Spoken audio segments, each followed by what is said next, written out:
Okay, now we've been talking about the body, and I want to now shift back to talk more about the concept of discipline and what it means in terms of our development. I want to talk about the fruit of the Spirit, as we refer to them, because they are so essential in developing Christian character. The fruit of the Spirit constitutes the framework and foundation of holy character: love, joy, peace, hope, faith, life, not as efforts nor as acts, but pervasive conditions of the entire person. So this is what we're aiming at. We're not aiming at behavior modification. There will be some of that, but that is an outcome, that is an effect, not a cause. And we have to watch ourselves in our groups and individuals and not get so anxious about modifying behavior that we don't get to the substance of character, human character. Character consists of the deep habits of the whole personality that we can benefit from looking at James on. Character is habit, and it can be modified. Now the primary things have to do when we're changing habits is to keep thinking in terms of joy and peace and hope and faith and life. Now, you know, there's a string of fruit of the Spirit, but you will realize if you study this that some parts of the fruit, and there's just one, are more important than the others. And actually, the first thing that you need to get people into is peace. Peace. And that is why Romans 5 starts out with being justified by faith. We have peace with God because that's the primary war. Now, once you get peace with God, then the war will break out in you. Because now you're going to have to come to terms with all that stuff that's in you that's not at peace with God. God has forgiven you, and you are no longer at war with Him, but you have a complex system of personal and social things that are not aligned with Him. And so now the problem is, and I would just suggest, again, now, look, we're in an area where we can disagree about how you go about this. So I'm just telling you, if you want to begin to help people, you have to start with peace. What is peace? How would you define it? And I would say, and I'm not going to keep saying this, but I mean, I put these things out with the assumption that you are going to take them and work on them. And the wording you may come up with may not be quite, but what I find generally is people have no wording to start with. And so you can just think of what I give you as something to start with. Okay? So I would say peace is essentially rest in goodness. Peace is rest in goodness. Not bad to say soul rest, because the soul is, as I have indicated, in a certain respect, the most fundamental part of personality. Jesus said, "Come unto me, all you that labor and are heavy laden, and I will give you rest.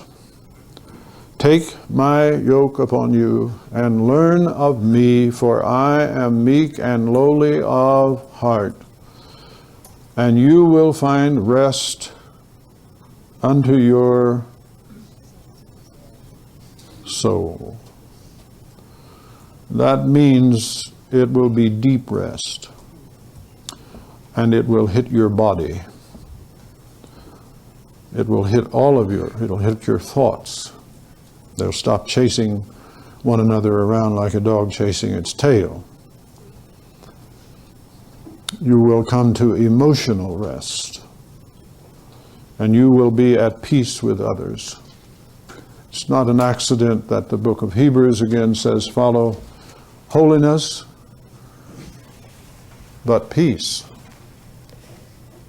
No one shall see God without holiness. And then immediately ties that, follow peace with all men. Now, there's a lot of non-peace out there. And you've got a lot of non-peaceable people who are not resting in goodness. So that's a challenge. So you follow peace with all men so far as lies within you.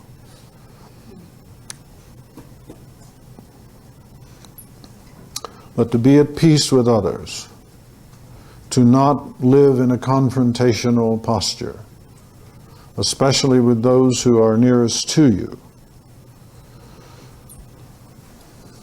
is a great attainment. And it's the foundation of much that we want to see in terms of doing the things that Jesus said to do.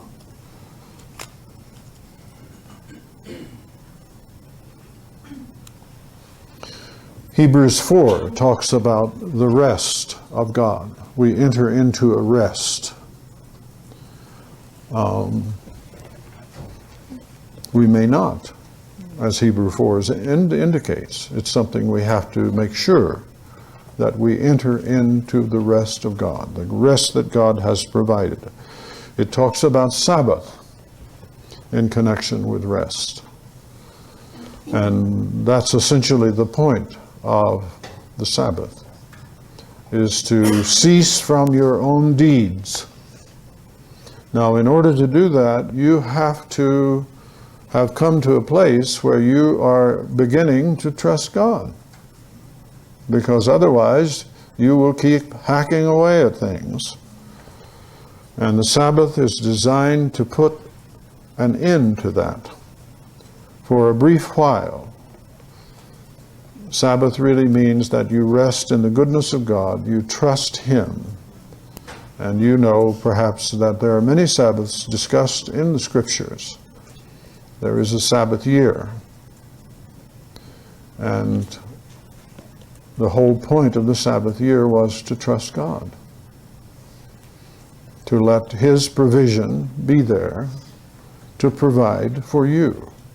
Now, working that out in a contemporary society structured the way we are, where we don't do food, we do money. And how to take a Sabbath from making money.